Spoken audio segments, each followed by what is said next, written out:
بسم اللہ الرحمن الرحیم. اچھا، ہر مرتبہ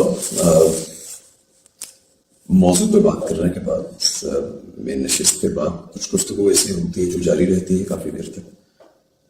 تو پچھلی مرتبہ بھی ایسے ہی اس میں سے پچھلی مرتبہ جو بات چیت ہماری رہی اس میں ایک سوال ایسا تھا کہ جس میں جو کچھ عرض کیا وہ میں چاہتا ہوں کہ دوبارہ کچھ اختصار سے بیان کر دوں تاکہ وہ اس کا ریکارڈنگ کا حصہ بھی بن جائے. سوال یہ تھا کہ الصمد کے جو ہم نے مطالب مفاہیم دیکھے تھے ان کے تناظر میں جو کنتو کنزا مخفیا کی روایت بیان کی جاتی ہے اس کو کس تناظر میں دیکھا جائے گا، ان کی نظر سے ان کے تناظر سے اس کو کس طرح سے دیکھا جائے گا.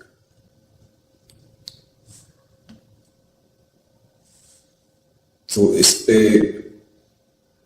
کنتو کنزا مخفیا کے بارے میں کہہ دیتا ہوں. یہ جو روایت ہے کہ میں ایک چھپا ہوا خزانہ تھا اور میں نے چاہا کہ پہچانا جاؤں تو میں نے ایک مخلوق پیدا کی ملتی جلتی ورڈز کے ساتھ، کچھ ویریشنز کے ساتھ. یہ بہت جگہوں پر نقل ہوتی ہے روایت اور حدیث قدسی کے طور پر نقل کی جاتی ہے.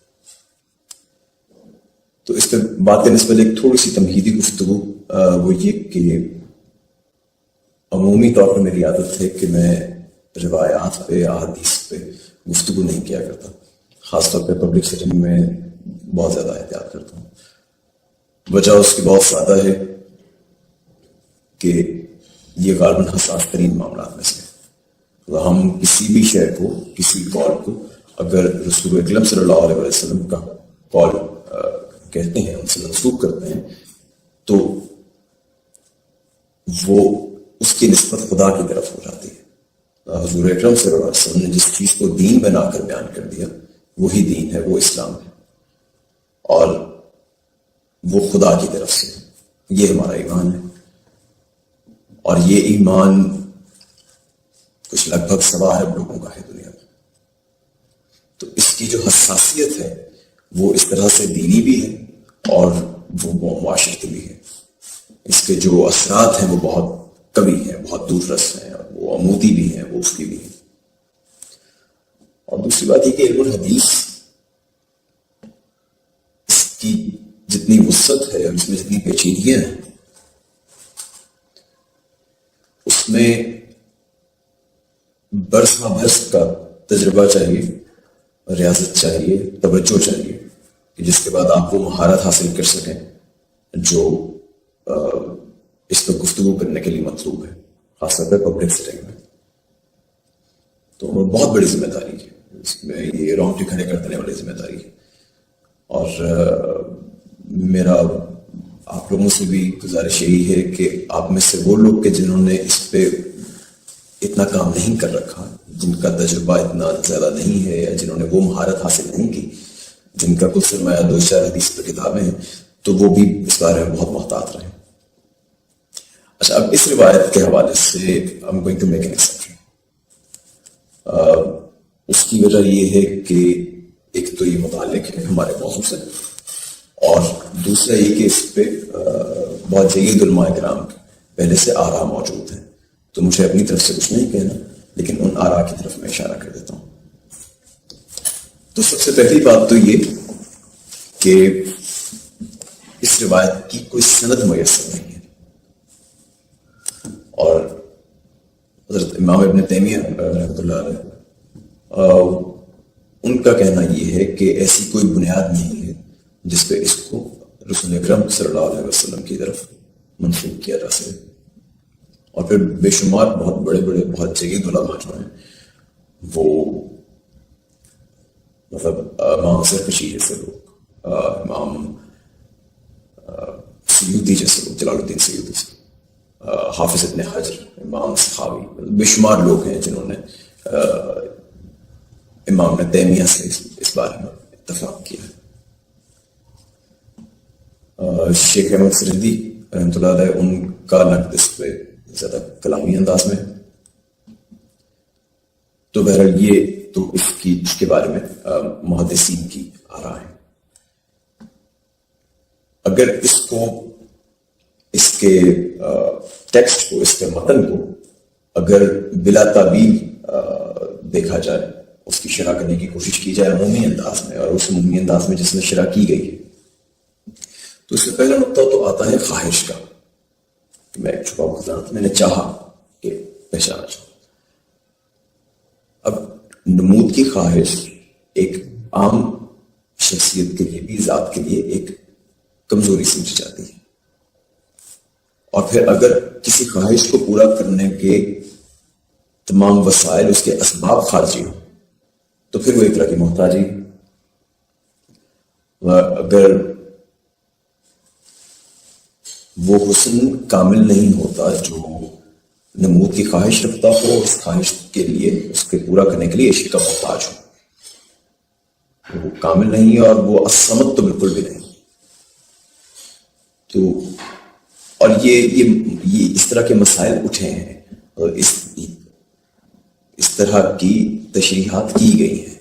یوں کہا گیا ہے کہ معاذ اللہ اس کائنات کو پیدا کرنے کا، اس کی تخلیق کا اور انسانوں کی تخلیق کا مقصد خدا کی اپنی سیلف ریئلائزیشن ہے. یہ بھی کہا گیا کہ اپنی ذات کی پرفیکشن اس کا مقصد. تو ایک ایسی روایت جس کی کوئی سند نہیں ہے، جس کے بارے میں علماء کرام کی بہت، جس کے خلاف علماء کرام کی بہت محکم آراء موجود ہیں، اور جس کی عمومی تشریحات، جس کی عمومی تفسیر کم از کم قرآن کی کچھ شرعی آیات سے ٹکراتی ہے، ٹکراؤ محسوس ہوتا ہے. تو میں بہت زیادہ اس کی ضرورت نہیں سمجھتا کہ اس کو سامنے رکھا جائے قرآن کی ان آیات کے مقابلے میں، اور اس کی کوئی نہ کوئی تعویل کرنے کی ضرورت، اس کی کوشش کی جائے. تو بس یہ عرض کرنا تھا. آگے ہم اپنا جو صورت ہے اس کے بارے میں. یار الصمد تو ہے ہی وہ کہ جو کوئی ضرورت نہیں رکھتا، جو دوسروں سے کوئی حاجت نہیں رکھتا، اور دوسروں کی تمام ضرورتوں کو پورا کرنے والا ہے. مطلب اللہ کی بات ہو رہی ہے جس نے تمام عالمین کو پیدا کیا ہے، جس نے تمام کائناتوں کو پیدا کیا ہے، جس نے تمام امکانات کو پیدا کیا ہے.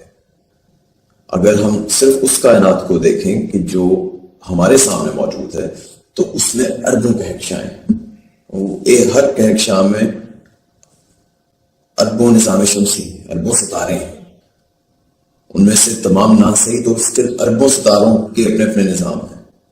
تو ہم ان اربوں کہکشاں میں سے ایک چھوٹی سی کہکشاں کے، ایک چھوٹے سے سورج کے نظام میں پائے جانے والے ایک چھوٹے سے سیارے پہ ان کے مخلوقات میں سے ایک مخلوق ہے. مطلب ہمارا اپنا صحرا بھی جو ہے، اس کے اوپر ایک حقیر سے ذرے پہ پائے جانے والے جو موجودات ہیں، ان میں سے ہم ایک مخلوق ہیں. اور اس کے باوجود وہ خدا ہے جس نے یہ سب کچھ پیدا کیا ہے، اور بہت کچھ مزید ہی پیدا کیا ہے جو ہماری نگاہوں سے پوشیدہ ہے. اور وہ خدا ہے جو ہماری طرف متوجہ رہتا ہے، اور ہم اس سے بے پرواہ ہو جاتے ہیں. اس کے باوجود وہ ہماری طرف متوجہ رہتا ہے. ہمارے پیدائش سے پہلے سے ایک ایک لمحہ ہمارے ساتھ ہے، ہمیں ایک ایک قدم چلنا سکھاتا ہے، ہمیں اس طرح کے مراحل سے گزارتا ہے، ایسے حالات سے گزارتا ہے کہ ہم اپنی ذات کی معراج تک پہنچ سکیں. ہمیں مسلسل ہدایت دینے کا انتظام کرتا ہے. اور ہدایت بھی کیا چیز ہے؟ ہماری اپنی ذات کی نمو، ہماری اپنی شخصیت کی تعمیر.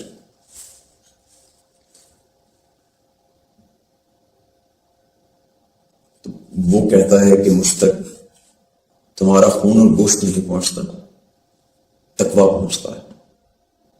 اور پھر دیکھیں تو تقویٰ بھی کیا چیز ہے؟ ہماری اپنی ذات کی، ہمارے اپنے لیے ہی حفاظت، اس کی احتیاط، اپنے نفس پہ کنٹرول اور آزادی. تو وہ سب کچھ وہ جس کو اپنے لیے کہتا ہے، وہ بھی بنیادی طور پر تو ہمارے لیے ہے.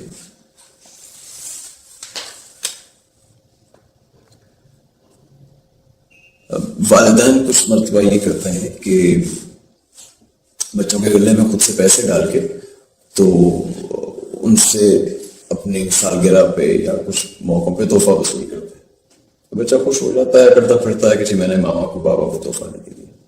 خدا تو ہمیشہ یہی کرتا ہے. وہ ہمیں خود دیتا ہے، سب کچھ دیا ہوا اسی کا. رب الجبال المنشآت فی البحر کالأعلام، ایک ایک جو ہم جس کو اپنی انوینشن سمجھتے ہیں وہ بھی اس کی دی ہوئی ہے، جو رزق ہے وہ اس کا دیا ہوا ہے. وہ خود ہمیں دے کے پھر کہتا ہے اس میں سے کہ تھوڑا سا میری راہ میں بڑھ جاؤ. اچھا، اور پھر وہ راہ بھی کیا ہے؟ جو اس کی راہ، ہم اپنی طرف سے جو اس کو دیتے ہیں، اس کی عبادت کرتے ہیں یا اس کو تحفہ دیتے ہیں، وہ کیا ہے کہ دوسرے انسانوں پہ خرچ، اپنے معاشرے کو بہتر بنانے کی کوشش. تو نہ صرف یہ کہ دیا ہوا اسی کا ہے، بلکہ وہ جس کو اپنی راہ بتلاتا ہے وہ بھی ہمارا اپنا ہی فائدہ، ہمارے اپنی خیر کی چیز ہے. اور پھر وہ اس کو اپنے اوپر قرض بتاتا ہے، وہ کہتا ہے کہ یہ قرض حسنہ ہے، اور پھر اس قرض کو صرف واپس کرنے کا وعدہ نہیں ہے، اس قرض پہ لا انتہا منافع کا وعدہ ہے. یہ کیسا رہا کہ ہمیں دے بھی وہ رہا ہے، اس کے بعد عبادت کے نام پہ بھی ہمارا بھلا کر رہا ہے، تحفے کے نام پہ ہمارا بھلا ہو رہا ہے، اور پھر اس کو اپنی ذات پہ قرض کہہ رہا ہے. کتنی بڑی ذات ہے ہماری، ایک حقیر مخلوق کا قرض ہے اس ذات، اور پھر اس قرض کو واپس نہیں کرے گا، اس کے ساتھ انعامات واپس کرے گا، اجر دے گا، منافع دے گا.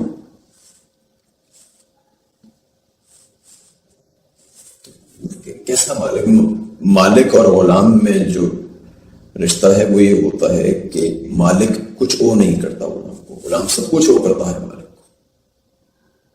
اور وہ ایسا مالک ہے کہ غلام اس کی طرف متوجہ نہیں ہے، وہ ان کی طرف متوجہ ہے، ان کی بھلائی کر رہا ہے، اپنی خدمت کے نام پہ ان کی اپنی ذات میں بہتری لا رہا ہے، اور اس کو اپنی عبادت، اپنی خدمت کہہ رہا ہے. پھر ان کو اس عبادت کا اور اس خدمت کا جو کہ ان کے اپنے لیے ہے اس کا انعام و اکرام بھی دے رہا ہے. ایک ایسا مالک ہے، اور ہم کیسے بنتے ہیں؟ الحمدللہ رب العالمین. اور ایسے خدا کو تو سجدہ کرنا کوئی مجبوری تھوڑا ہی ہے، یہ تو سعادت ہے سجدہ کرنا، جس کے ہم قابل بھی نہیں ہیں. اور پھر اگر ویسی گفتگو کی جائے تو معلوم ہوگا کہ سجدہ بھی ہمارے اپنے لیے ہے، اس میں بھی ہماری اپنی خیر چھوڑی. اس کو اس سے کیا سوائے اس کے کہ وہ رب ہے، رحیم ہے، کریم ہے، کتب علی نفسی الرحمہ.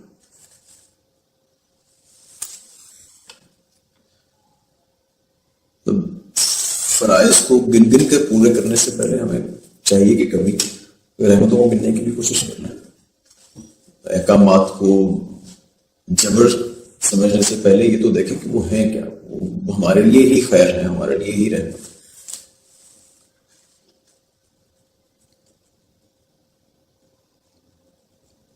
محبوب کامل وہ ہے، محبوب بے نیاز ہوتا ہے، محبوب کامل وہ ہے جو بے نیاز ہے، بے پرواہ نہیں. تو اس سے بڑھ کے محبت کا حقدار کون ہے؟ محبتوں میں حساب تھوڑی ہوتا، اور اگر کسی دن حساب کر بھی لیا تو ساری رحمتیں اس کی نکلیں گی، سارے ظلم ہمارے نکلیں گے. یہ عجیب سی پیراڈاکس ہے کہ تمام انویسٹمنٹ اس کی ہے، تمام منافع ہمارے ہیں. اصولی طور پر رشتے کے طور پر دیکھا جائے تو تمام حقوق اس کے ہیں، تمام فرائض ہمارے ہیں. عملی طور پر دیکھا جائے، اگر واقعہ دیکھا جائے کیا ہے، تو سب کچھ دینے والا وہ ہے اور سب کچھ لینے والے ہیں.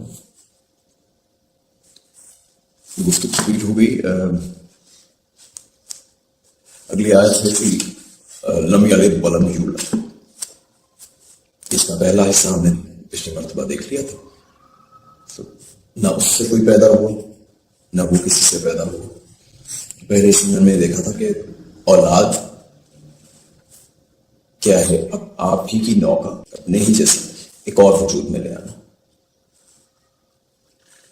جو کہ احادیت کے خلاف ہے، اس لیے محال ہے، اس لیے ممکن نہیں ہے.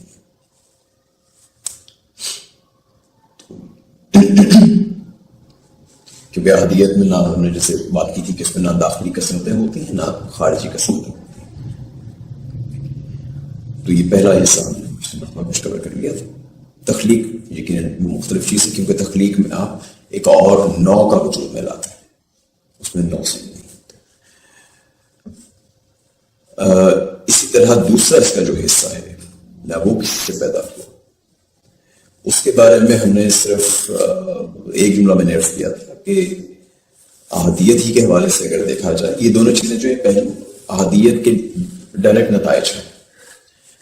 تو یہ دوسرے والے کے بارے میں یہ بات کی تھی کہ احادیت کے پہلو سے اگر دیکھا جائے تو اس کا درجہ یکتائی تقدیم کا بھی وجود ہے. مطلب یہ کہ نہ خدا کا کوئی خالق ہے اور نہ ہی اس کی کوئی اصل ہے. تخلیق کی بات جو ہے وہ تو بدیہی ہے کہ جس کا خارج میں کوئی خالق ہو اس کی انفرادیت واقعاتی تو ہو سکتی ہے، ایک اتفاق ہو سکتا ہے، ایک واقعہ ہو سکتا ہے، لیکن وہ امر لازم نہیں ہے. جب تک کم از کم خالق زندہ ہے تب تک اس جیسے اور بھی وجود میں آ سکتے ہیں. اس تخلیق میں کثرت کا امکان بہرحال موجود رہتا ہے. تو جس کا سبب خارج میں ہو اس کی انفرادیت، اس کی یکتائی وہ اتفاقی ہے یا واقعاتی ہے، اضافی ہے، معدوم ہے، اور اس کی کثرت ممکن ہے. تو اس لیے خالق کا وجود ممکن نہیں ہو سکتا احد کے لیے، اور یوں ہی احد کے لیے پچھلی جو ہم نے بات کی تھی اسی کی بنیاد پہ کوئی اصل بھی نہیں ہو سکتی. مطلب وہ کسی سے پیدا نہیں ہو سکتا، کیونکہ اس کا مطلب یہ ہوگا کہ اس کی نوع کی ایک ہستی پہلے سے ہی موجود تھی. تو اس سے پھر جو ایک دوسرا نقطہ نکلتا ہے وہ یہ ہے کہ ایسی ہستی کہ جس کا نہ کوئی خالق ہو اور نہ ہی جس کی کوئی اصل ہو، تو وہ ہستی ہمیشہ سے ہے، وہ قدیم ہے. کیونکہ کسی بھی ہستی کا خود کو نیز سے ہست میں لے آنا ممکن نہیں. تو احادیت بہرحال براہ راست کسی بھی تخلیقی سبب کو، کسی اصل کو بھی اور کسی خارج میں کسی خالق کو بھی غلط کر دیتی ہے. اچھا، اسی طرح سے الصمد کے حوالے سے بھی اگر دیکھیں، یہ نکات الصمد سے نہیں نکلتے ہیں کہ اسی طرح سے الصمد کے لیے بھی خارج میں کسی سبب کا موجود ہونا محال ہے، کیونکہ اس صورت میں وہ اس خارج کے سبب کا محتاج ہوگا اور الصمد محتاج نہیں ہوا کرتا. اب یہاں تک 3 ڈسکنیکشنز ہو گئے، مطلب احد ہی کے تھرو 3 ڈسکنیکشنز ہو گئے، اور جن میں سے 2 کو اس آیت میں واضح بھی کر دیا گیا کہ خدا خالق ہے مگر نہ تو اس کا کوئی خالق ہے، نہ اس کی کوئی اصل ہے، اور نہ ہی اس کی کوئی اولاد ہے. تو یہ 3 چیزوں کو ڈسکنیکٹ. ایک چیز ابھی بیان میں نہیں آئی، وہ یہ کہ کیا ایسا ممکن ہے کہ اس کا کوئی خالق نہ ہو، کوئی اولاد نہ ہو، کوئی اصل نہ ہو، لیکن ایک اور ہستی ایسی موجود ہو کہ جو احد ہے یا جس کا کوئی خالق نہیں ہے، یا جس کی کوئی اولاد نہیں ہے، اور یا جس کی کوئی اصل نہیں ہے. تو احد اس کو بھی رد کرتا ہے، کیونکہ 2 احد نہیں ہو سکتے. احد ہونے میں یہ بات شامل ہے. 2 احد ایسی ترکیب ہے جو کہ لفظ ہے، جو بے معنی ہے. تو یا 2 ہوں گے یا احد ہوگا. تو ایسی ہستی کا اقرار شرک وجودی ہے کہ وہ ایک ایسی ہستی موجود ہے جو اسی کی طرح، جو احد کی طرح خالق نہیں رکھتی، جو اس کی طرح قدیم ہے. تو ایسی کسی بھی قدیم ہستی کا اقرار شرک وجودی ہے. لیس کمثلہ شیء. اچھا، اگر ایسا سوچا جائے کہ ٹھیک ہے ایسی ہستی نہیں ہے کہ جو اس کی طرح سے خالق نہ رکھتی ہو، جو خارجی سبب نہ رکھتی ہو، سبب رکھتی ہو لیکن اس کے ہمسر ہو، لیکن اس کے ہم پلہ ہو، لیکن اس کے برابر ہو اپنی قدرت میں، اپنی شان میں، اپنے کمالات میں، تو احد سے کسی حد تک اس کی بھی نفی ہو جاتی ہے، کیونکہ اس کا مطلب یہی ہوگا کہ بہرحال کمالات میں ایک شرکت ہو گئی، کہ جو کمالات اس احد کو حاصل تھے وہ کمالات آپ نے کسی دوسرے کے لیے بھی تصور کر لیے. لیکن اس چیز کو بھی اسپیل آؤٹ کیا گیا ہے. وَلَمْ يَكُنْ لَهُ كُفُوًا أَحَدٌ. کفو کہتے ہیں بالکل ہم پلہ، ہم سر، ہم منصب ہونے کو، جو جس کو ٹکر کا بولا جاتا ہے. مثلا الکفاءۃ فی النکاح کی ترکیب استعمال کی جاتی ہے. مثال کے طور پہ اگر شادی کسی ایسے شخص سے ہو رہی ہو کہ جو آپ کا ہم منصب ہو، ہم پلہ ہو، یا اپنے کمالات میں، اپنے کیلیبر میں آپ کے برابر کا، تو کفو کا یہ مطلب وَلَمْ يَكُنْ لَهُ كُفُوًا أَحَدٌ، اب اس کا مطلب یہ ہوا کہ اور اس کا کوئی ہمسر نہیں۔ اچھا اس میں اب وقت کچھ میں نے زیادہ لے لیا پچھلی گفتگو میں، صرف 5 منٹ ہیں، اس لیے میں ایک چھوٹی سی عرض کر دیتا ہوں۔ اس میں جو عربی گرامر ہے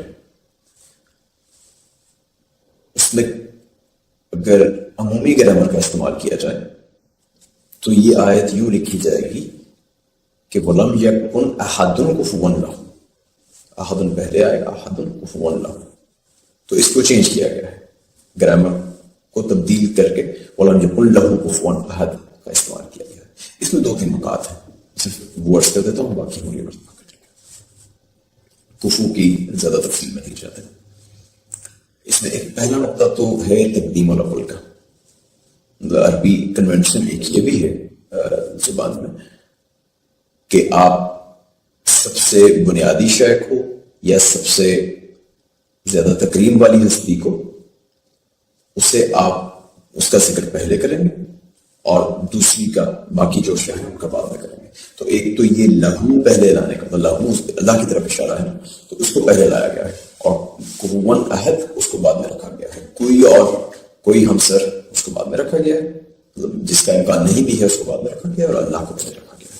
تو ایک تقدیم کا قاعدہ ہے جس کو یہاں استعمال کیا جاتا ہے۔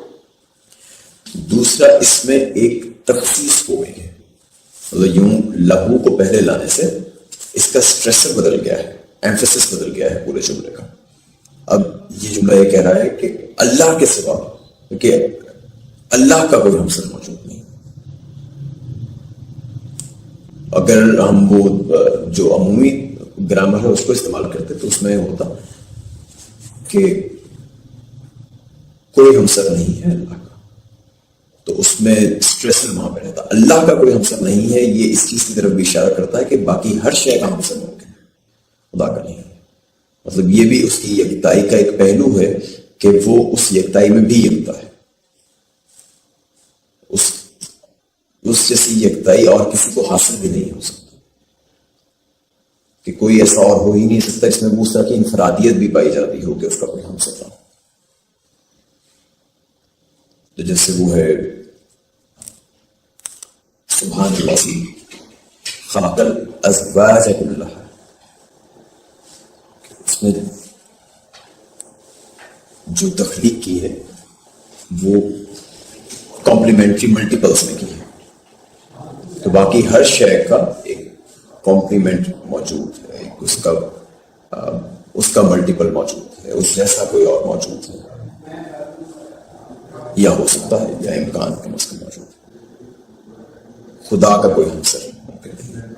اور اس میں تیسری جو ہے وہ بظاہر بدیہی ہے کہ اس کا ایک قل هو اللہ احد اللہ الصمد لم یلد ولم یولد، یہ ایک رائمنگ پیٹرن چل رہا تھا، ایک رائمنگ اسکیم فالو ہو رہی تھی، تو اس میں اگر احد آخر میں نہ آتا تو وہ رائمنگ اسکیم بھی ٹوٹ سکتی، اور یہ رائمنگ اسکیم سے قرآن کی صرف لہن کے لیے نہیں ہے، مطلب یہ صرف ایسا نہیں ہے کہ اچھا شاعری کی طرح سے اس میں صرف قافیہ ملایا جا رہا ہے، تو اس پہ انفارچونیٹلی کام بہت کم ہوا ہے، اس میں بہت کام ہونے کی ضرورت ہے، لیکن رائمنگ اسکیمس جو ہیں وہ ان کا استعمال بہت پراپر ہے قرآن میں۔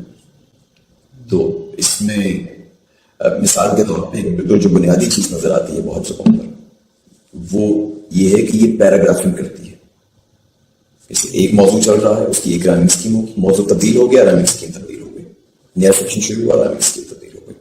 اگر ایسا ہوا کہ آپ کا ایک موضوع چلتا جا رہا ہے اس کی ذیل میں کوئی بات آ گئی ہے تو رائمنگ اسکیم نہیں ہوگی، اس کی اپنی ہوگی، اور اس کے بعد پھر وہ واپس پہلی بڑی والی مین اسٹریم سے مل جائے گی۔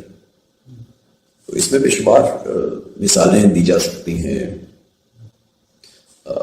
آخری بہت ساری صورتوں میں بہت آسان ہے مثالیں دینا، بڑی صورتوں میں تو بے شمار مثالیں، بہت بڑی بڑی مثالیں موجود ہیں۔ سورۃ الفاتحہ کو لے لیجیے، الحمد للہ رب العالمین الرحمن الرحیم مالک یوم الدین ایاک نعبد و ایاک نستعین اہدنا الصراط المستقیم، یہاں تک صرف، اس کے آگے صراط الذین انعمت علیہم، ابھی ایک نئی رائمنگ اسکیم شروع ہو گئی۔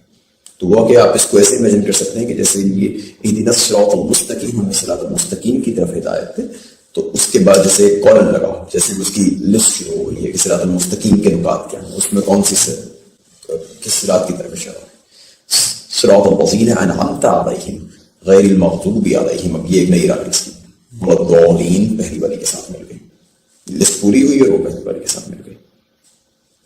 تو اس طرح سے یہ جو رائمنگ اسکیم وہ بہت پراپر ہے، قرآن میں ان پہ زیادہ کام نہیں ہو.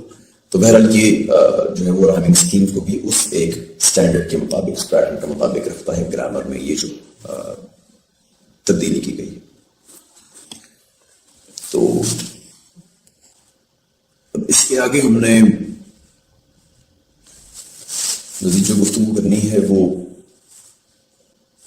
اقبال کے حوالے سے ہوگی.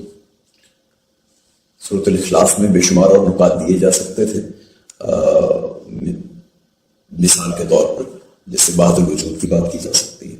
بہت سارے ایسے نظریات ہیں جنہیں ہم نے کور نہیں کیا، لیکن ان کو کور نہ کرنے کی وجہ یہ ہے کہ وہ کسی حد تک ایکسٹراپولیشنز ہیں، کسی حد تک جو اس کا بنیادی مضمون ہے، اس کے بنیادی مطالب ہیں، ان کے اوپر کچھ قیاس کر کے، کچھ فلاسفائز کر کے، کچھ تھیورائز کر کے مزید چیزوں کا اضافہ ہے. کہنے کا مطلب یہ نہیں ہے کہ وحدت الوجود جو ہے اس کے دلائل کمزور ہیں، اس کے دلائل بہت کمی ہے. اس کی مخالفت جن لوگوں نے کی ہے وہ بھی کچھ کمی دلائل رکھتے ہیں، لیکن ہم اس سورہ کی جب بات کریں گے تو پھر ہم صرف ان چیزوں کی بات کریں گے جو براہ راست اس سے بیان ہو رہی ہیں، جن تک ہم بلا غبار طریقے سے پہنچ سکتے ہیں. ہم نے امپلیکیشنز بھی دیکھی، لیکن صرف وہ امپلیکیشنز کہ جو آپ ایک لفظ سے ایک بات سے دوسری اور دوسرے بات سے تیسری براہ راست حاصل کر سکتے ہیں. تو جیسے وحدت الوجود کی اگر بات ہوئی ہے تو وحدت الوجود کے حوالے سے ہم نے جس حد تک بات کی جا سکتی تھی کہ جیسے کہ وہ صرف واحد نہیں ہے بلکہ وہی وحدت بھی ہے کہ جو ان تمام یہ زمان و مکان میں لپٹی ہوئی کثرتوں کو ایک اکائی بخشتا ہے، ایک وجود بخشتا ہے، ایک زندگی بخشتا ہے، تسلسل دیتا ہے. تو لیکن اس سے زیادہ اگر مزید بات کریں گے تو وہ اس سورہ کی تشریح کے حوالے سے اس میں کچھ غلو ہو جائے. تو کیونکہ موضوع ہمارا علامہ محمد اقبال کی شرح و تفسیر ہے، اس میں بھی ایسے مقامات ہیں جو ایکسٹراپولیشنز ہیں جہاں پہ تھیورائزیشن ایڈ کی گئی ہے، لیکن کیونکہ موضوع ہی یہ ہے تو ان ایکسٹراپولیشنز کو ہم ضرور چھیڑیں گے، ان پہ بات کریں گے انشاءاللہ. تو اس پہ گفتگو کی مرتبہ رہے گی. اس میں پہلے میرا خیال ہے کہ یہ دیکھنا ہوگا کہ خودی کا بالکل ایک مختصر سا جائزہ لیں گے، کیونکہ علامہ نے اس سورہ کے بارے میں گفتگو دو تناظرات میں کی ہے، ایک خودی کے حوالے سے اور ایک بے خودی کے حوالے سے. اس کو پھر ہم دونوں کو اختصار کے ساتھ دونوں تصورات کو دیکھ لیں گے، اور اس کے ساتھ ہی دوبارہ سے اس کی تمام چاروں آیات کو ایک مرتبہ گو تھرو کر لیں گے کہ ان میں سے ہر آیت میں اقبال کی طرف سے کیا اضافے ہیں، اس کی تشریح تفصیل میں ان کی انسائٹ کیا کہتی ہے. کوئی سوال ہے تو فرما دیجیے، کوئی آپ پوائنٹ ایڈ کرنا چاہیں؟ بہت